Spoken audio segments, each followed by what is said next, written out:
सहनौ भवतु सहनौ भुनक्तु सह वीर्यं करवावहै तेजस्विनावधीतमस्तु मा विद्विषावहै।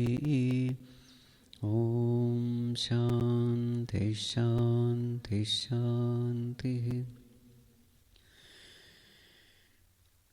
ॐ नमो नारायणाय।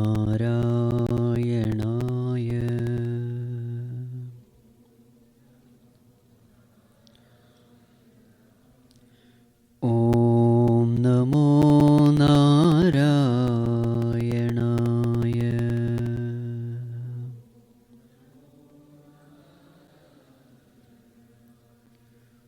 ॐ नमो नारायणाय।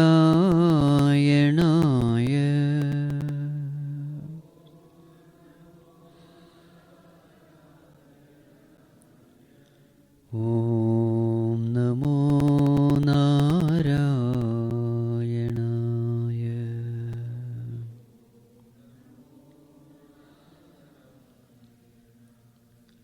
ॐ नमो नारायणाय।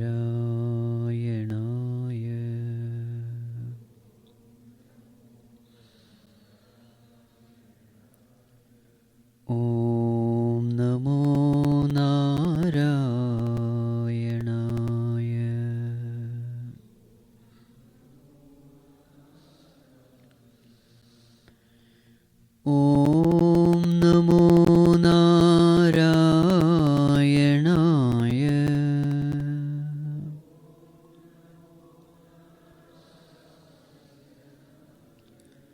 ॐ नमो नारायणाय।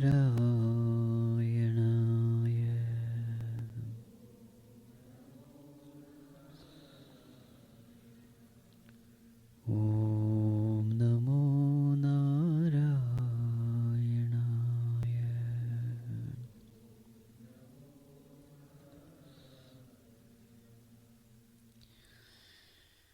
सदाशिवसमारम्भां शङ्कराचार्यमध्यमाम् अस्मदाचार्यपर्यन्तां वन्दे गुरुपरम्परां।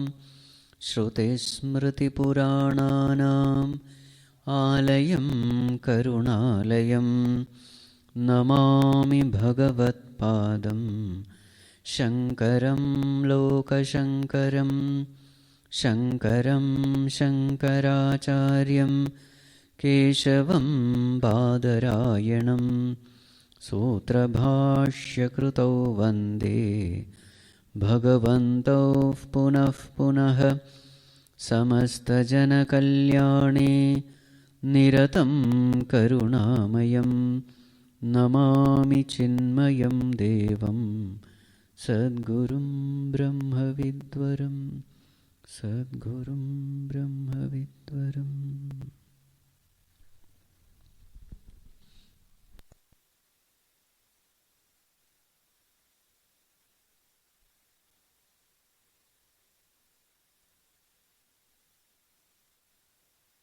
During the study groups, Gita discourses, or if you had some question. Now, some of the questions already been sent to Swamiji, and when the time permits, we'll have the question from the floor. You can ask the questions. Though the questions are from the different study groups, we all can get the benefit from the answers that Swamiji will. So some of the topics could be new, but still the answer will be the same around the Vedantic topics. So it'll be all something for us to learn. So if you are free tomorrow, you can join tomorrow also. We have questions from Sunday study group for tomorrow, and today we have some questions from Saturday study groups. And as I said, if there's a time permits, we'll continue from the floor. So these are the questions from the Gita chapter 3 study group. And this is question from chapter 3, slok number 12. When we work in Yagna spirit, Devatas will bless us with what we desire. One who enjoys these objects without sharing with others is a thief. This is the summary given in the book. This idea about sharing the blessings with others matches what has been told in the Chinmaya Mission pledge, producing more than what we consume and giving more than what we take. Some questions raised in this class are: A.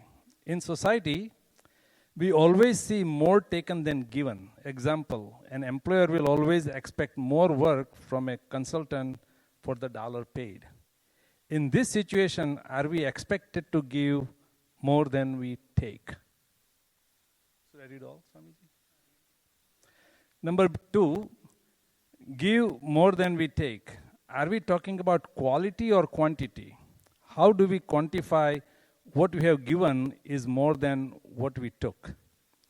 Number 3, is giving more measured in terms of giving more money or giving more time rather than how we feel at our heart when we give? Number 4, what are the different ways we can perform Rushi Yagna with the knowledge we gained at the mission?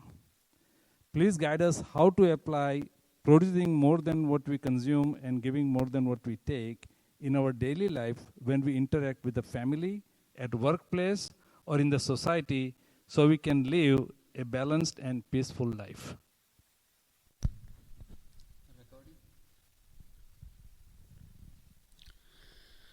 Hari Om, this is from which class? Bhagavad Gita class. Is this a question of one person or question of so many people? Okay. So I will give some answer. In case there is some more clarification needed, you can just ask.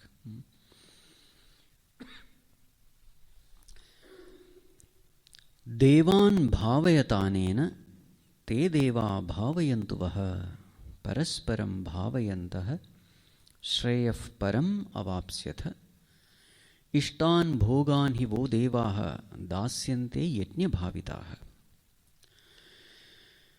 So when you function in this world with this yajna bhava, then the Devatas will bless you. This is what is said there.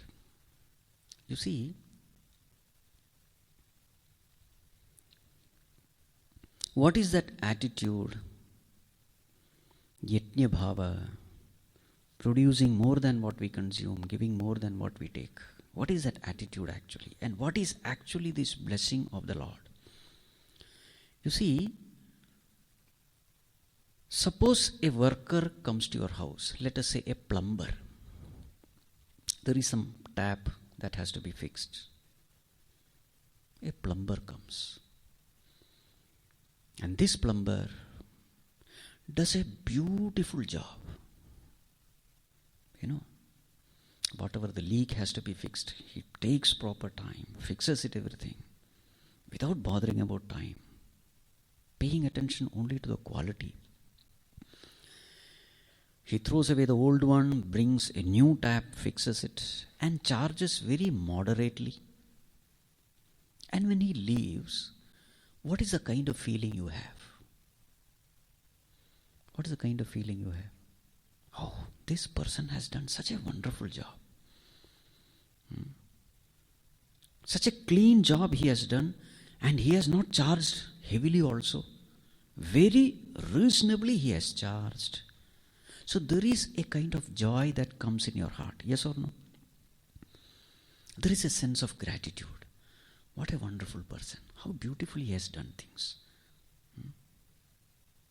Next time also, I must call this person only.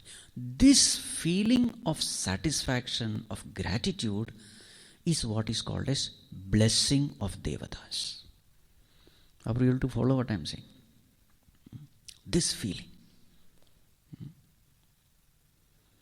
This is one aspect of this blessing. But suppose another person comes, does a very shabby job, somehow did something, and charges heavily. What is the feeling you will have? Unknowingly a feeling of curse comes. Yes or no? Useless fellow. Now you have to be very, very careful while living in the society what kind of impression you are creating in the minds of others through your action. So when we are also working in the society, remember this society means what? Samashti. It is Bhagavan himself. This world is not different from Bhagavan. So when I am performing an action in such a way that people around me are cursing me, remember the blessing of the Devata is not there. But suppose I am performing my action in such a way that everybody is happy with me, grateful towards me, love me, respect me for whatever I am doing, really value my presence amidst them, in such a way I am living, then understand that is what is called as blessings of the Devatas. If you want, please sit down.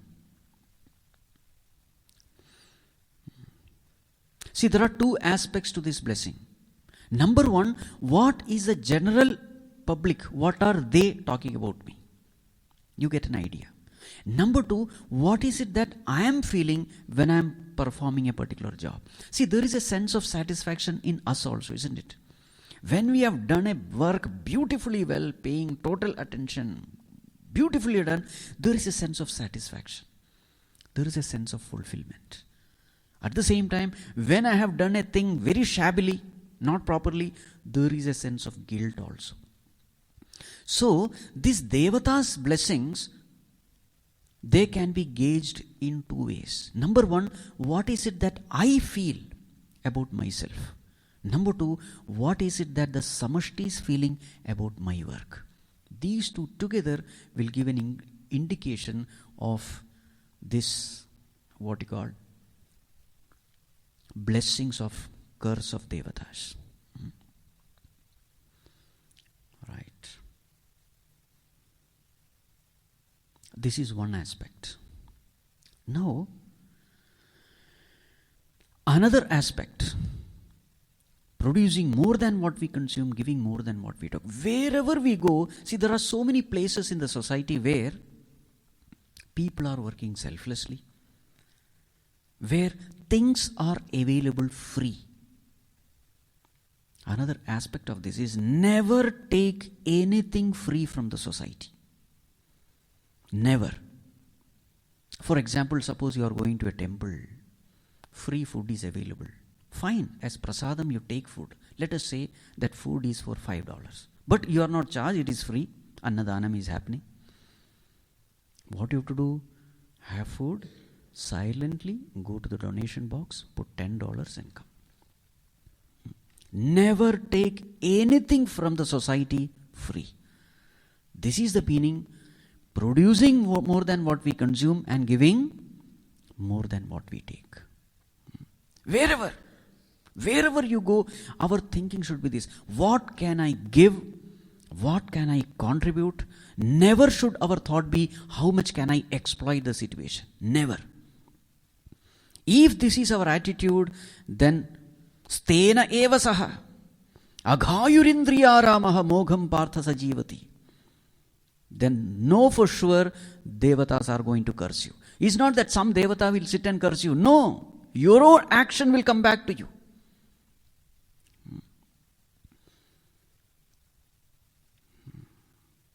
I know one person in my village. He came from a very poor family. Later on, he got a government job. He became a forest officer. So in the forest department, his job was. And what did he do? He misused that job.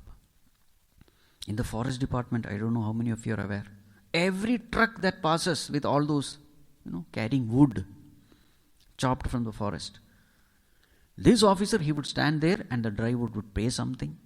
He would take bribe.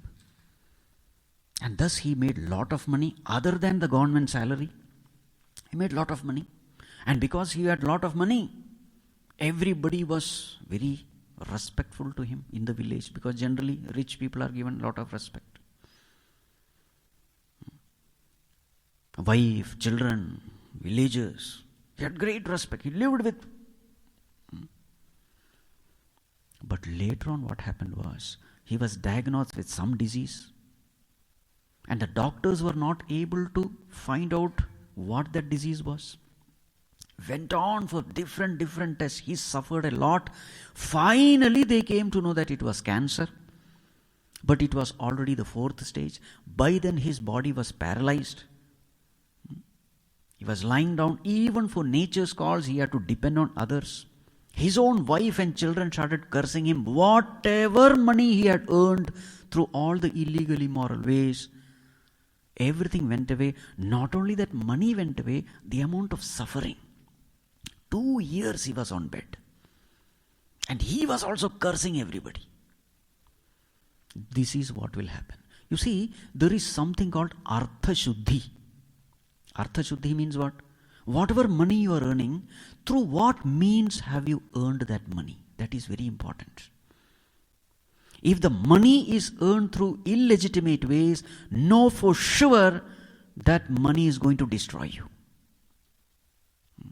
So therefore, the money which we earn, it should be from a pure source.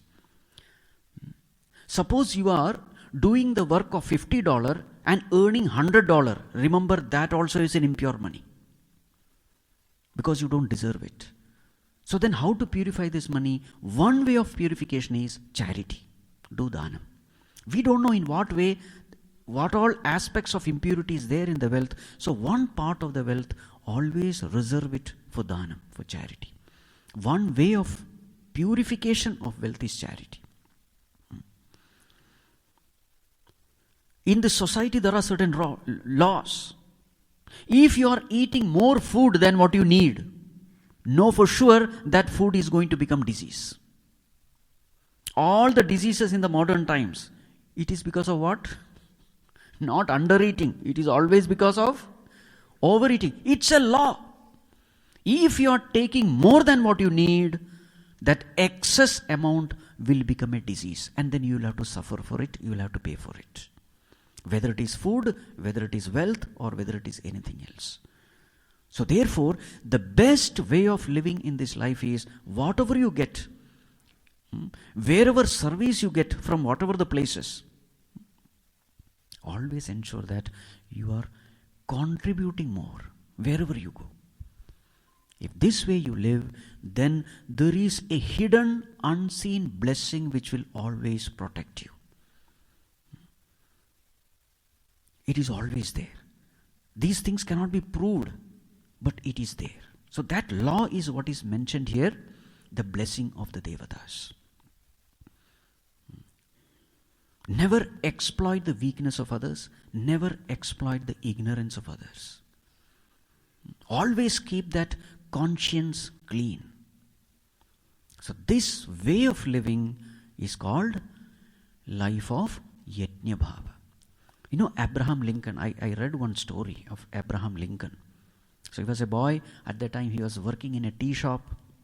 So one lady came. She wanted half a kilo of tea powder. So he measured 500 grams she wanted. Unknowingly he gave only 400 grams. By mistake. That lady, she took it and went away. Later on, while closing that account, he came to know that he gave only 400 grams, whereas she had paid for 500. It was already late, maybe 7 p.m. But Abraham Lincoln took that extra 100. He knew where this lady stayed, far away, some 6-7 kilometers away. He walked in that night with a lantern in hand, knocked the door of the lady and said, "Amma, I'm really sorry. I was supposed to give you 500 grams, but I gave only 400. This is the extra."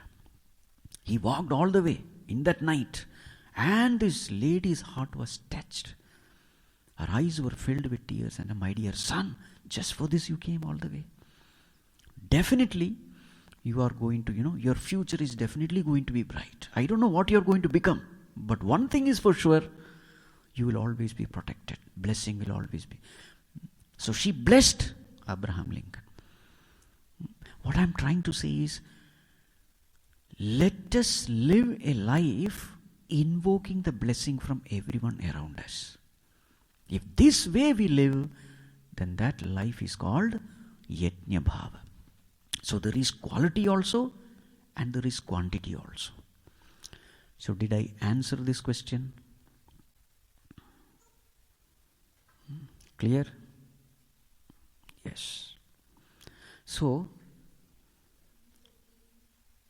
D. What are the different ways we can perform Rushi Yajna with the knowledge we gain at the mission? Rushi Yajna means Brahma Yajna. Brahma Yajna means what? Whatever knowledge we are gaining from the scriptures, we are grateful to those institutions, those organizations from where we are gaining this knowledge. So it is our responsibility to give something back in return. This Rushi Yajna is also called as Brahma Yajna. So the best example is this mission, Chinmaya mission. So we are gaining so much of knowledge from here. So it is our responsibility that we should give back something in return. So what all ways can we give back? So generally we say Tana, Mana, Dhana. Tana, seva activities. Physically you come and do some service. That is called as Tana. Remember, Mana should be there with Tana and Dhana also. Don't say, Swamiji, no Tana, no Dhana, only Mana. No. Mana is something which has to go with Tana and Dhana. Suppose you don't have time, you are a very busy person. You want to serve, but you don't have time. Then okay, fine. There are so many financial needs for the institutions. Because the whole institution is running because of volunteers, selfless workers. So therefore, if you have wealth, contribute the wealth. Ananda Fund is there. Monthly, a share of your whatever earning, you can just give it. So that this institution also survives. Some way you contribute. Tana, lot of opportunities are there. Puja team is there, audio video team is there, Hanuman team is there, so many teams are there. You can come and do. Kitchen team is also there. So many teams are there. Come and do your service. So that becomes Tana. So then whatever you do here, that becomes Rushi Yajna. And in what way are we blessed by the cosmos? Since you are contributing, sacrificing for the activities of the Rishis, so the cosmic blessing will be, your mind becomes pure, you have more and more interest in the scriptures, and then at the seat of meditation, you clearly see the benefit. You are able to progress in the path of spirituality. If you see in the society, majority of the people don't even have the interest in this righteous knowledge. Why there is no interest? There is no interest because mind is not pure. So who is the one who is suffering when the mind is impure? I myself. I am not able to value a treasure. Remember, God is right in my heart and I am not able to access Him. This is the greatest tragedy in my life. God is in my heart. He is very, very close to me. He is the very self in me and I am not able to experience Him. What can be a greater tragedy than this? So when we serve the society in the form of Rushi Yajna, what happens is that obstacle gets cleared. There is more and more interest, there is more and more inspiration, and then I clearly see the progress in the path of spirituality, which is the greatest achievement in human existence. Did I answer this? Okay. Any other question to be answered in this whole question? I think it's clear. Okay. Question number 2. We have heard Gurudev saying, karma can be done only in the present now, not in the past, nor in the future. Therefore, while practicing karma yoga, being in the moment is very important. When we are doing a task, all our energy and focus is on the action being done, and we are not focusing on God. In the midst of action, such as driving or at work, how do we practice, I am not the doer, but just an instrument in the hands of God? Or should I not bring God in my mind when I am doing action like driving? How do I develop the ability to remember God and at the same time stay in the moment and focus on my action? Yes, simultaneously, how to perform action and at the same time remember God. See, in the beginning, it is just not possible. Let us be practical. In the beginning, it is not possible. Why? Because love for God is not sufficiently there. And the presence of God is not sufficiently experienced. So in such a situation, this is not possible for a beginner. So what should the beginner do? At least in the beginning of the day, let us pray, Bhagavan, whatever I am going to do, this is my worship. Again, at the end of the day, once again remember God. Bhagavan, what all I did, it was all because of your grace. It is not just a mechanical prayer, it is a heartfelt statement. Truly believing that, Bhagavan, in so many situations I was in trouble, you helped me. I am truly grateful to you. So at least in the beginning of the day, end of the day, you bring it. Then slowly, in between the work, when you are little free, try to invoke this feeling. And slowly a time comes when you start truly feeling the presence of God. And at that time, even when you are doing, one part of the mind is ever connected to God. One part of the mind is doing the job. Another part of the mind, at the back of the mind, you feel the connection with the Lord. This you start experiencing as you spiritually progress. Exactly like, now the example given is like while driving. Driving is the example. See, suppose you have a small baby sleeping at the back, and when you are driving, how will you drive? Even when you are driving, you are careful, isn't it? No jerks, no solid brakes. Very carefully you will drive, because at the back of the mind you know the baby is sleeping. So just like that, simultaneously two things are happening. In the same way, at the back of the mind you know that God is empowering me in doing whatever I am doing. So mind has that ability to do two things.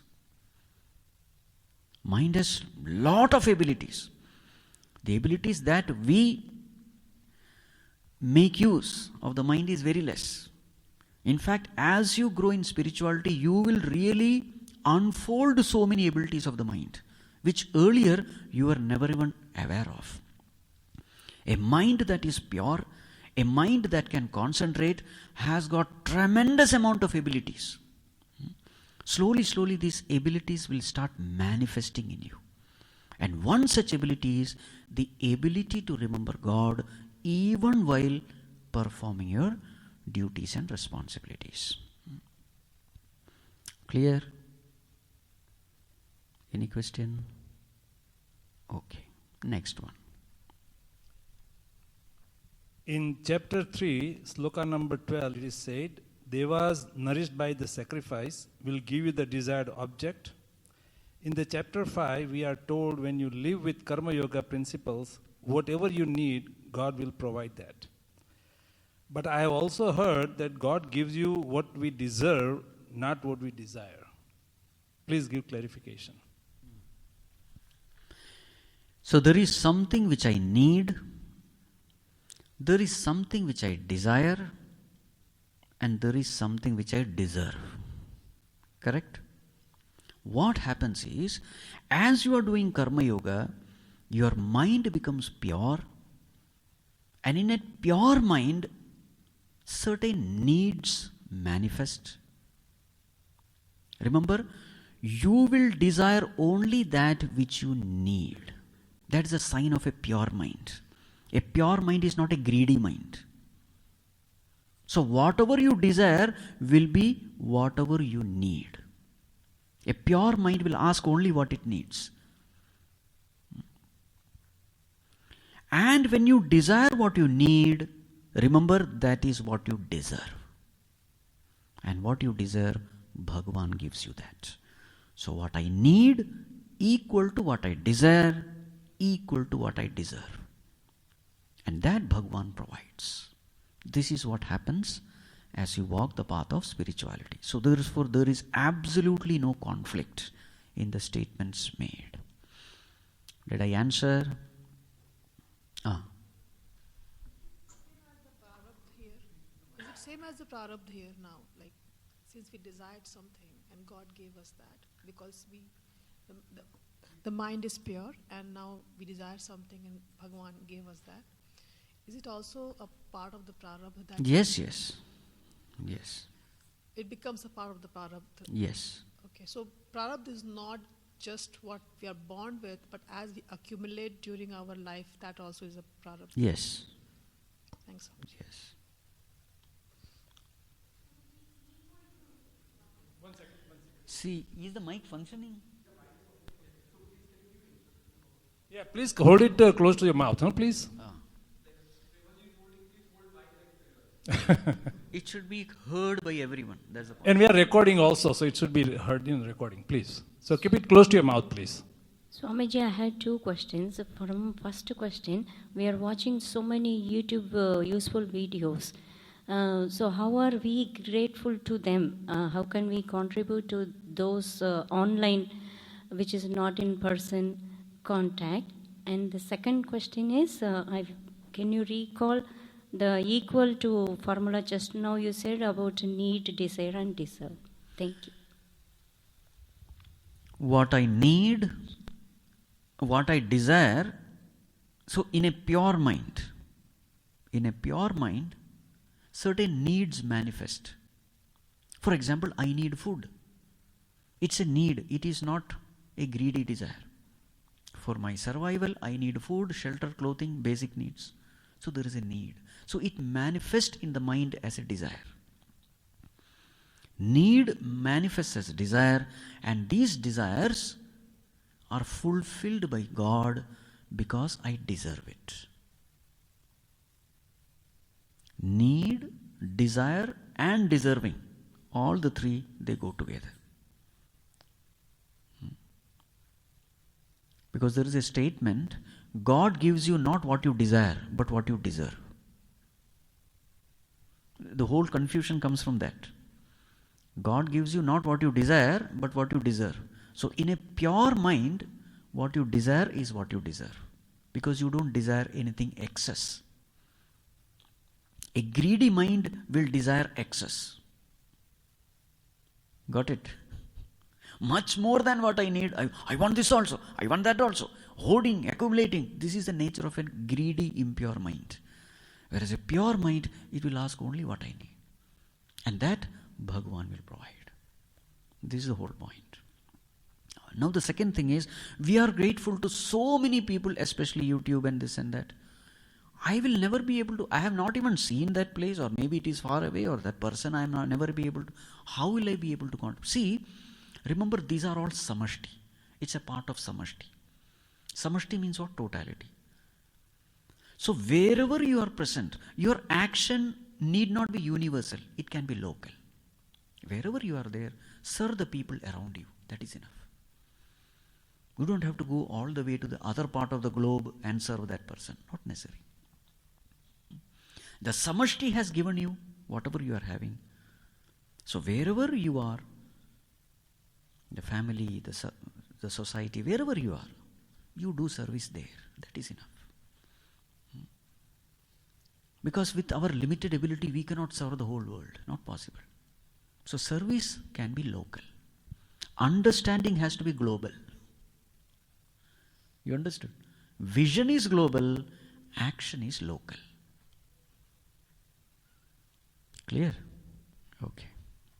Next one. Self-unfoldment study group from Saturday. One minute. They have some questions.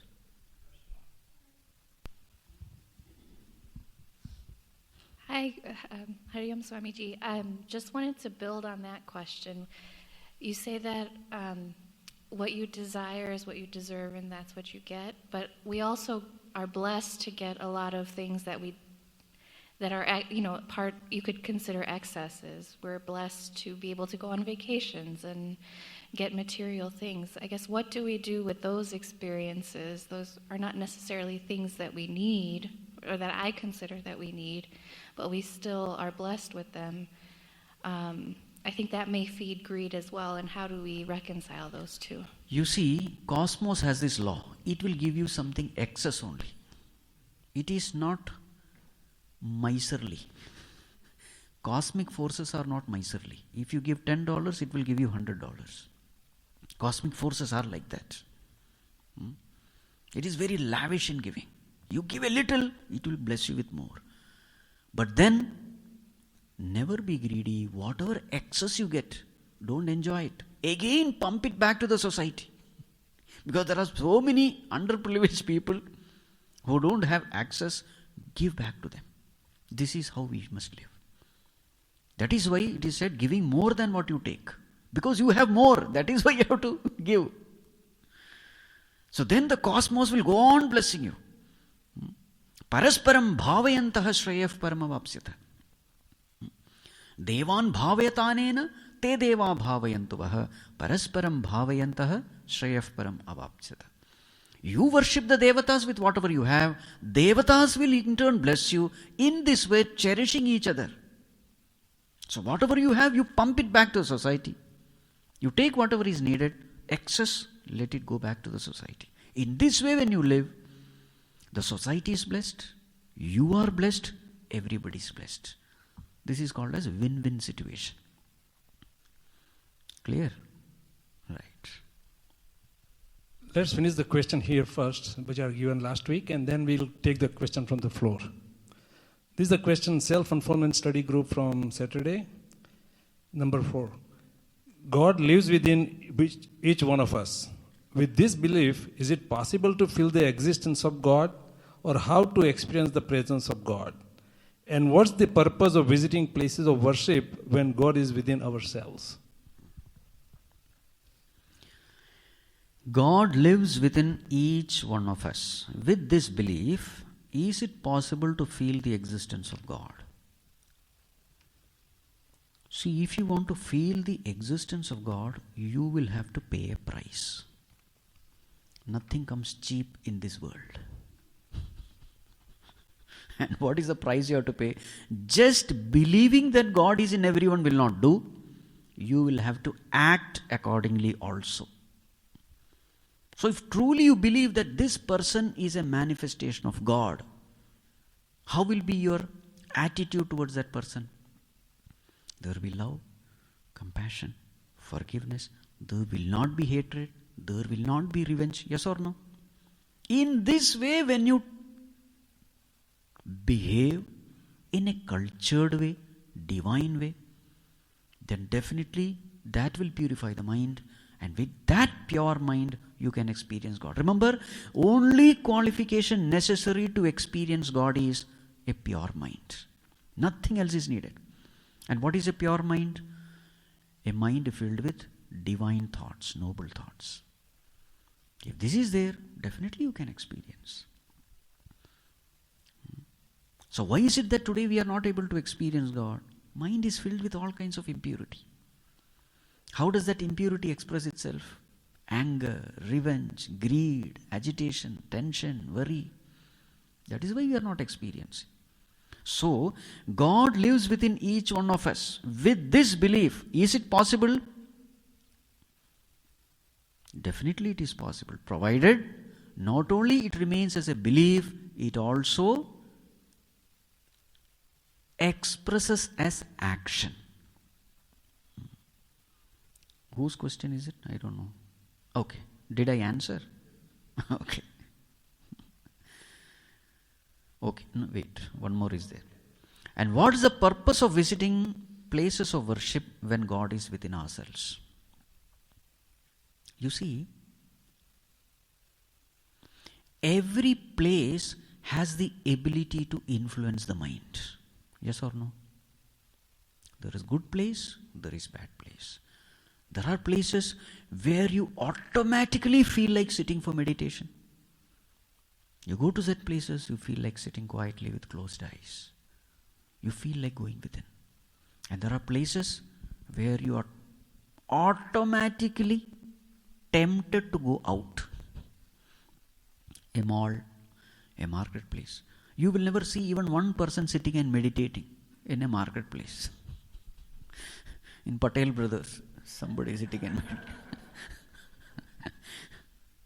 So that means a place has its own ability to either encourage us or discourage us in meditation. Yes or no? And that is why different places are made. Certain situations can disturb you so much. In Mumbai, I met one person. And this person had little gone off because he had seen a bomb blast in front of him. In Mumbai, some bomb blast happened. He had seen it. Bodies everywhere. Death everywhere. Limbs here, there. And this literally made him mad. And that shock was so much that after so many years, 10, 15 years, this person is still in that mood. So whomever he meets, by then he lost the ability to speak also. In that shock, he lost that ability to speak. And then he would just tell, whoever comes. So he came to me and he was telling something. I was not able to understand what he was trying to say. Then somebody said, Swamiji, that shock of that incident has created such a big impact that he has lost his ability to speak, and now whoever comes, he'll be remembering that event and he'll be trying to. You see how that one situation has. So what I'm trying to say is, the external place has an influence upon our mind. If this is true, then there can be places where there is an automatic urge, inspiration to go within. So such an environment is created in a temple. So in the temple you will find that you go there, you feel like sitting quietly, sitting for meditation, sitting with closed eyes. Even those people who can't sit with closed eyes, at least when they hear chanting some Veda mantras, somewhere we find divinity touched in us. So that is why such places of worship are important. Because in such places, there is an automatic current to go within. Just like when you are jumping into a river. So the river is flowing, say for example 2 km per hour. So even when you don't do anything, you just flow, isn't it? You are not swimming, but you are going.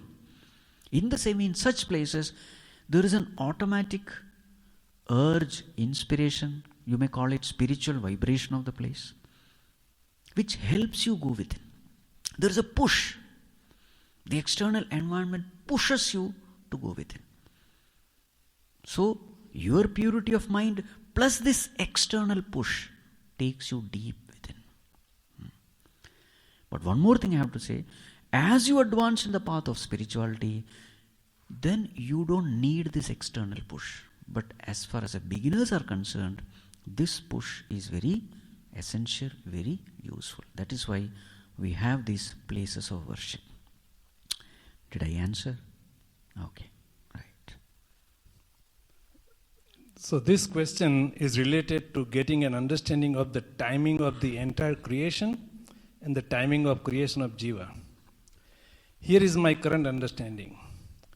Creation is beginningless and ignorance is also beginningless. In every kalpa, the creation is destroyed, the jiva goes to some kind of hibernation, and the jiva is back to its normal being when God starts the creation again. The jiva has always been there across all the kalpas and takes many births until get realized when the birth-death cycle stops. Going by current understanding of how things get created in the world, no items creates itself. So it is obvious that Jiva didn't create itself. Since Jiva didn't create itself, then God must have created the Jiva.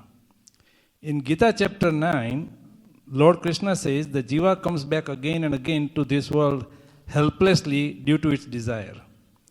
The stanza refers to the time frame of kalpa, which can be extrapolated over many kalpas. So my questions are, 1, if God created Jiva and Jiva is in the cycle of birth and death, then God would have created the Jiva ignorant. Why would God create Jiva and make it ignorant to suffer through the cycle of birth and death? And number 2, if we say creation ignorance is beginningless and Jiva was always there, is it convenient way to the scriptures to avoid the question of when he creation and ignorance started? Calling it beginningless success necessarily means the question can be avoided, as no one can inquire about the beginning or beginningless time. If creation ignorance is beginningless, then who decides in what form the jiva was there when the beginningless started? Who is supposed to be mineral, insect, animal, human, etc.? He has put a note. Since the jiva is responsible for its own gross body based on its desire, then how a mineral or an animal can get the knowledge when they don't have intellect? Who put them in that spot? Whose question is it? Vaidehiji. Acha, okay. Give one mic to him. Because so many questions are there. Okay. See, so basically the question is, God created ignorance and God created this ignorant jiva. So God is responsible for all our suffering. Creation means suffering only. You see, point number 4 you say, going by current understanding of how things get created in world, no item creates itself. Meaning, for any creation, there has to be self-effort. There has to be a creator of creation. And there has to be maintenance of the created thing. Agreed? No thing is created by itself. So ignorance is created. Correct? Now, let me ask you a question. There are around 7,000 plus languages in this world. How many languages do you know? How many? 2, 3? Say 5. See 7,500 or something. Let us assume you don't know 7,000 languages. Now my question to you is, how did you create the ignorance of 7,000 languages? Answer. Because your statement is, no item creates itself. Meaning somebody has to create it. Since somebody has to create it, that means you have created your ignorance of 7,000 languages. How did you create this 7,000? Ignorance of 7,000 language. Because it's a creation. Because it is there. It is existing. Ignorance is existing, therefore it must be created. How did you create? Did God create that for me? See, you know English, correct? How did you create the knowledge of English? You went to school, you studied it, there was effort put. Who put effort? Don't say God put, you put, isn't it? You're conscious of the effort which you put to learn English, correct? So therefore you are the creator of knowledge. So in that case, you must be the creator of ignorance also. Don't bring God here now. What answer will you give? The answer is you don't have answer. Correct? You see, this appear to be grammatically correct. Creation of ignorance. But it is not true. Grammatically it may be true. Creation of knowledge, yes. Knowledge will not come as it is. You will have to create it. You have to put forth effort. But there are certain things in this world which you cannot create. It is there. You don't have to create. It is there. One example is ignorance. You don't have to create it. It is there. And therefore you don't have to maintain it also. You don't have to maintain your ignorance of 7,000 knowledge, 7,000 languages. It is there. No effort is needed. What are the other examples which you can give? Darkness, absolutely. It is ever there. If a light has to come, there has to be a cause. There has to be a reason to create. Because it's energy. Darkness, it's always there. Can you give another example? Silence. To create noise, effort is needed. To create silence, nothing is needed. By itself, it is silent. By itself, it is dark. In the same way, by itself, there is ignorance. You don't have to create it. It is there. So God created Jiva as ignorant. Remember, Jiva is none other than God only. Ignorant God is called Jiva. So God creating Jiva means what? Jiva, God, ignorant of himself is called Jiva. Jiva, aware of his own true state, is called God. They are not two different things. God, ignorant of himself, is called Jiva. So therefore, why should God create ignorance in himself? In fact, you can't create ignorance in yourself also. Now you know English. Now suppose I ask you, okay, now become ignorant of English. Is it possible? Impossible. Even if you want, you can't. Yes or no? I will give you 5 minutes. In 5 minutes, you should become ignorant of English. You can't. If knowledge is there, it is there. Full stop. So God creating Jiva means what? Becoming himself ignorant. Not possible. From knowledge, ignorance cannot come. From ignorance, yes, knowledge can come. An ignorant person can become knowledgeable. Knowledgeable person cannot become ignorant consciously. So therefore, why did God create Jiva? Wrong question. He was ignorant. Why did he create ignorance? Wrong question. Ignorance was always there. Nobody created it. It is there. This answers the first section of the question. I hope you are convinced. Yeah. Okay. Now, the next section.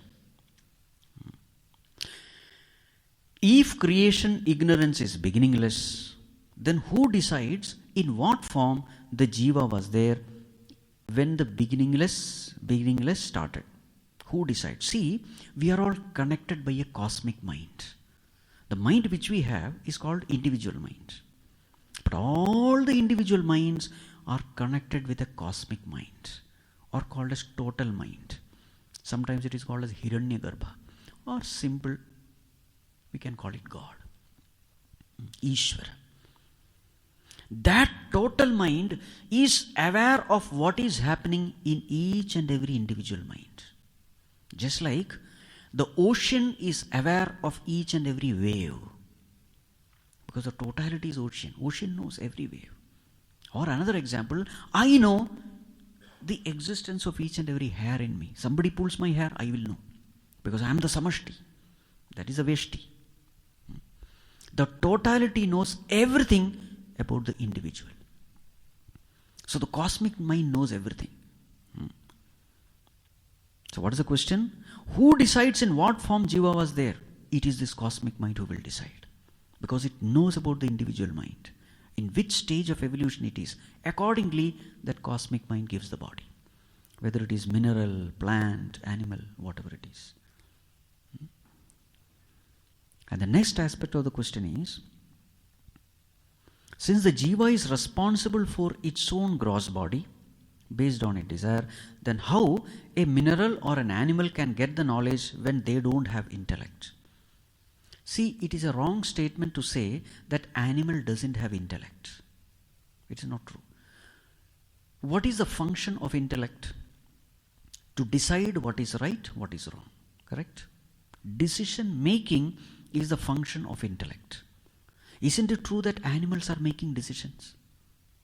This person, he hit me yesterday, I should not go near that person. This person, he loves me, I should go near the person. You see these dogs, they will not go to a stranger. But when the honor comes, they will wag the tail and jump upon that honor. Isn't there an intellect involved? To say that there is no intellect is wrong. It may not be as refined as our intellect, that accepted. But there is an intellect. The dog sniffs this and say, no, this is not edible. I should not eat this. The other one, it eats. Isn't it an intellect involved? So there are so many situations where we clearly find animals exhibiting the ability to discriminate. Any animal. Even the plants, they have this ability to discriminate. They do this experiment.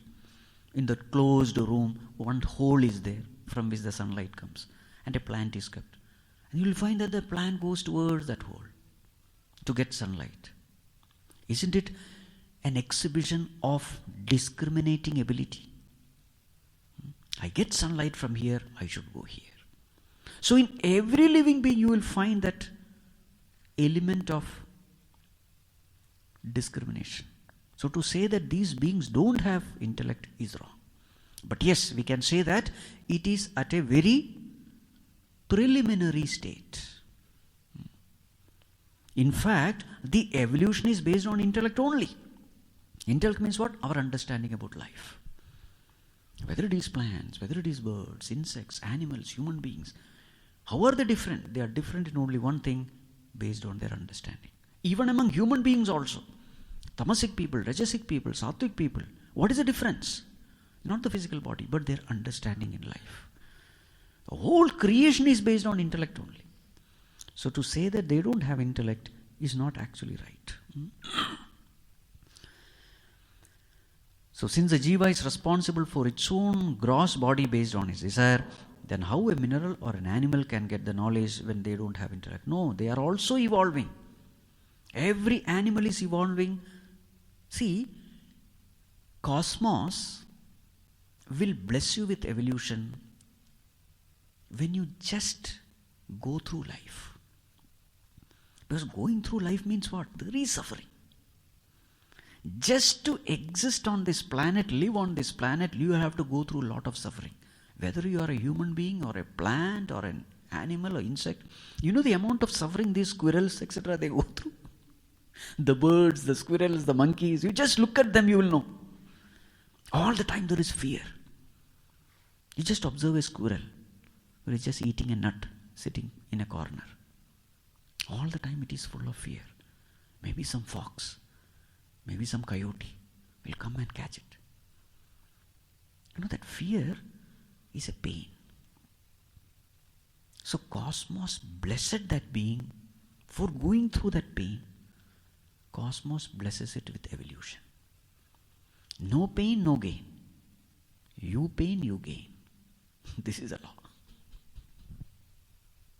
If you have gone through some pain, cosmos will bless you with some evolution. And that is how these animals are evolving. Because they are going through pain. Pain of hunger, pain of thirst. In this cold climate, many of these beings must be hungry. Because there is no food, you can't go out. That suffering is blessed. But who knows how much it has suffered? There is a total mind. It knows. And accordingly, they are blessed. Who put them in that spot? The cosmic mind. The total mind. Who knows everything. Did I answer? Yeah, thank you. Right.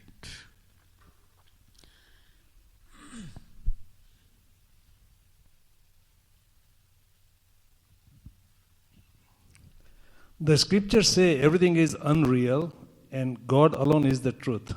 It is said that anything that doesn't survive the past, present and future is unreal. That leaves God alone as truth. The word unreal makes it to believe that the world does not exist, but we do interact with it, even if it's Maya. Using the worldly objects as pathways like books on scriptures and Guru Sisya Parampara, the human gets realized.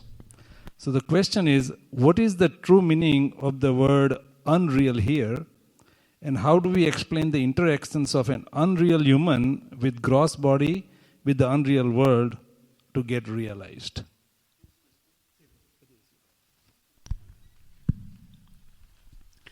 You see, how do we know that something is real?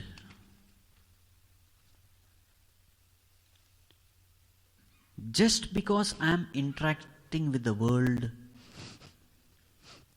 can it be a sufficient proof for reality? If mere interaction with the world is a proof of reality, then the dream world also should be real. Because in the dream world also interaction is there. There are people, you have eyes, ears, you interact, you think, you take decisions. In the dream also space is there, infinite space is there, infinite ocean is there, sun is there, everything is there. So if mere interaction with the world is a proof of reality, then dream world also should be real. Point number one. Point number two. If mere experiencing something is a proof of reality, then in the dream also we experience so many things. Joys, sorrows. So therefore, according to Vedanta, experience is not the proof of reality. Interaction with the sense objects is not the proof of reality. So what is the proof of reality? So the definition of reality is abadhyatvam satyatvam. That which can never be negated in any period of time, in any state of mind. That is called as real. That entity which will never come and go. If there is something, in all the three states, waking, dream, deep sleep, it must be there. Past, present, future, it must be there. If there is something which is ever present in all states, if there is something, that alone is real. The real should not come and go. Coming and going is all illusion. So then when we put everything through this test, then the only thing which remains is consciousness. Pure consciousness is there in the waking state, in the dream state, in the waking state also, in the deep sleep state also. It is there in the past, present, future. So therefore we say consciousness alone is real. Everything else is an illusion. So this is the test. That which never comes and goes. Idamaham padabhikhyamanvaham ahamileenake pyalaya sattaya. Upadeshasar. This egoistic I, idam aham, ahami leenake api.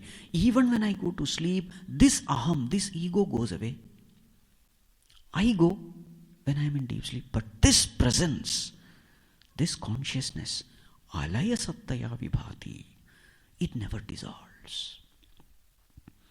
The mind has gone into sleep, but the consciousness is ever there. This is the proof. So duplicate I comes and goes. The original I remains forever. Duplicate I comes and goes when? In deep sleep it is gone. In waking state it comes back.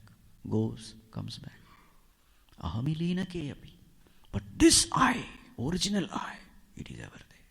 This is the proof that this Supreme Self is real. Clear? Okay. Questions are over. Now if you have any questions, you are most welcome. Somebody had raised on this side.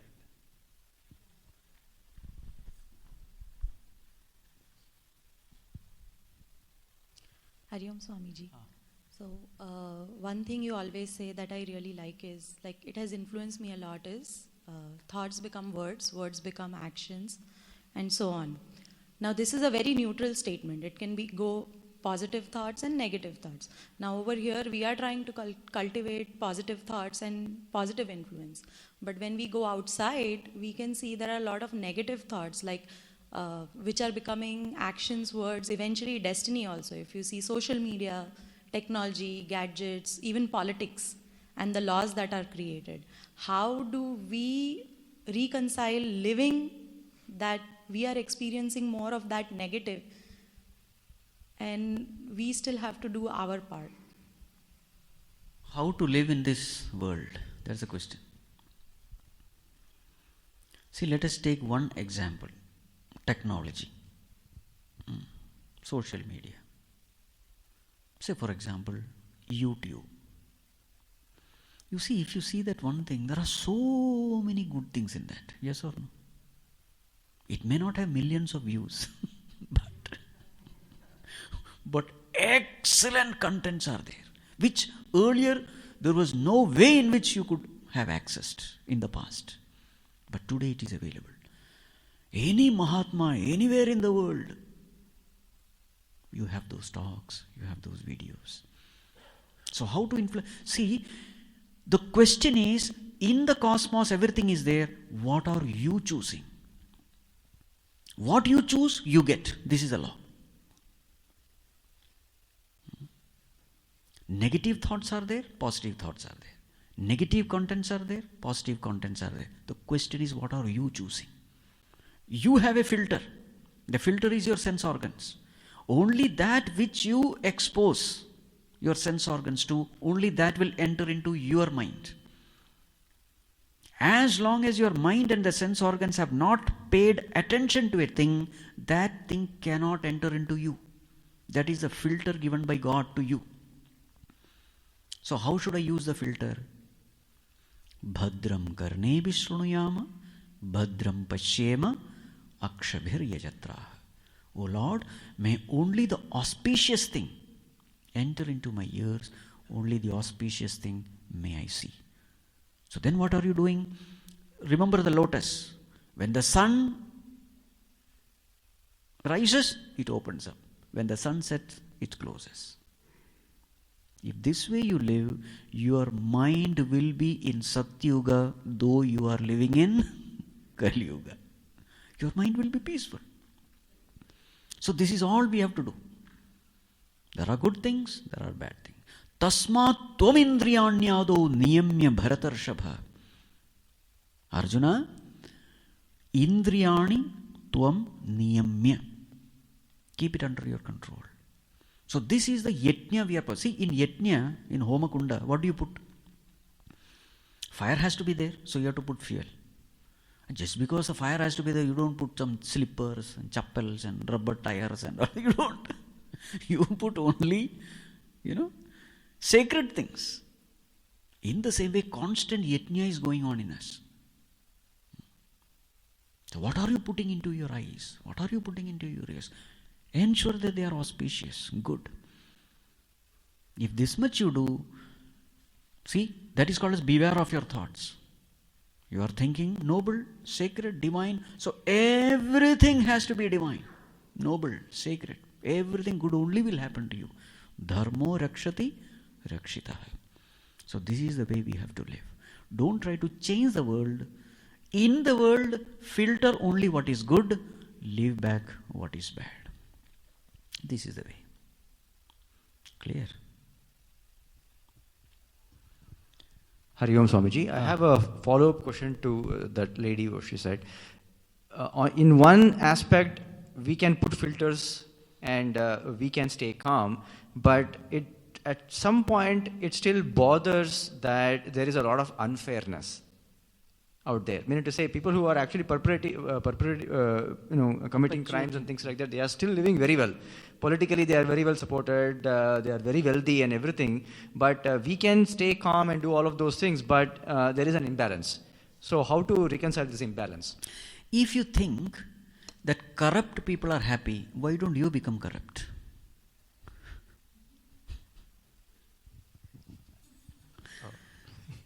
If you think corrupt people are happy, why don't you choose that path? Because I will not be happy within myself. Isn't it true? Correct. So when you are corrupt, you can't be happy. Why do you imagine that he is corrupt and still he is happy? Law is the same for everyone. The law is, if you entertain a negative thought in your mind will be immediately disturbed. It's a law. And law is applicable to everyone. So now you are imagining that he is entertaining negative thought, negative action, but he is happy. Isn't it true that the fault is in your imagination? I'm still thinking. Just not possible. I entertain a crooked, wicked, corrupt, immoral thought and staying calm, try it. It's a challenge.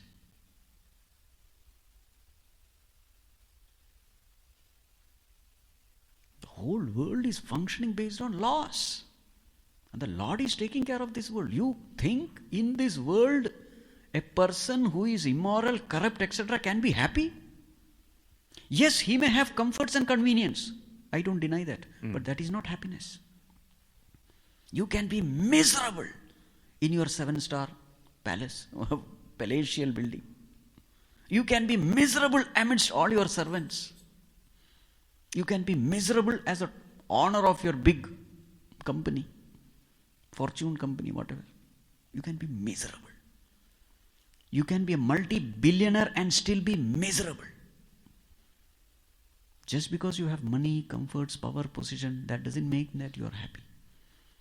If you want to be happy, peaceful, content, that happiness comes from God. So to say that this fellow is corrupt and he is happy, sorry. If that is the truth, then why don't you also try to become corrupt? Your answer is absolutely right. When I become corrupt, I become miserable. True. They cannot go together. Unhealthy values of life and peace cannot go together. It's a challenge.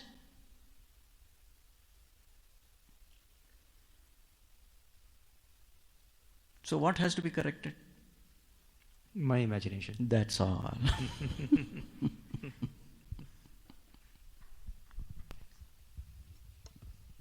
Hari Om Swamiji, I just wanted to follow up on that. I want to pose the same question that Sriji had presented in class. We were talking about ahimsa as a value, and there was a thing that, ahimsa doesn't mean inaction. You have to do all necessary action. The scenario posed was about law. You were just talking about law. In the US, it's okay to shoot somebody if somebody comes into your house, if you have a gun and all that. Right? Is that ahimsa? I have to protect myself, and it's legal if you have a gun and you shoot somebody. That was posed by Siti, and we discussed, we came to a conclusion. I'm just curious how you would respond. Why that person has come? Because now I have to ask so many questions. Burglar. Burglar. Huh? Burglar. So, shooting him down, there is absolutely nothing wrong. Yeah. Yes, it is ahimsa only. Because an action is punya or papa depending upon the intention behind action. Action by itself is not good or bad. What is the intention? So here is a person who can be a threat to your family members, everything. A corrupt person, nothing wrong in shooting him down.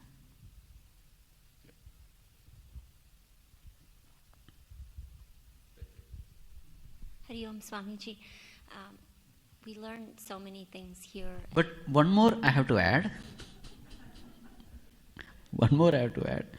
When a burglar comes, different people will act differently. A tamasic person, rajasic person, sattvic person. A sattvic person will say, Bhagavan save me, and something will happen. Something will happen. He will not take this route of violence because his mind is not happy doing this. So, again, if a person shoots, we cannot say wrong, but depending upon the evolution of your mind, you will choose different solution for the same problem. Right. Thank you. Hari Om Swamiji, we learned so many things in our classes and from you. We learned so many things from you and the scriptures in our classes. And how should we practice mananam? How should we, what are tips? How should we, is the only way to do that by meditation? Or you could be walking and doing mananam. You could be doing, how should you do it during the day, or tips, how to bring it? With regard to action, ensure that you are performing action not based on likes and dislikes, but based on what is right and wrong. See, there are so many situations. While taking decision, ensure that you are taking decision for the welfare of all. When others praise you, give all the credit to God. Ensure that the ego is punctured all the time. So these are some of the tips which you have to practice. There are so many things. Depending upon the situation, I can go on and on and on for 1 hour for this. Ensure that ego is not there. Ensure that you take decisions which are good for all. Ensure that you take decision based on what is right and what is wrong, not based on. If this much you do, progress is fast.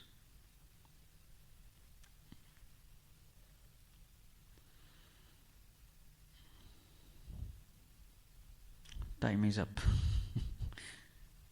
Children will be waiting there. Yeah.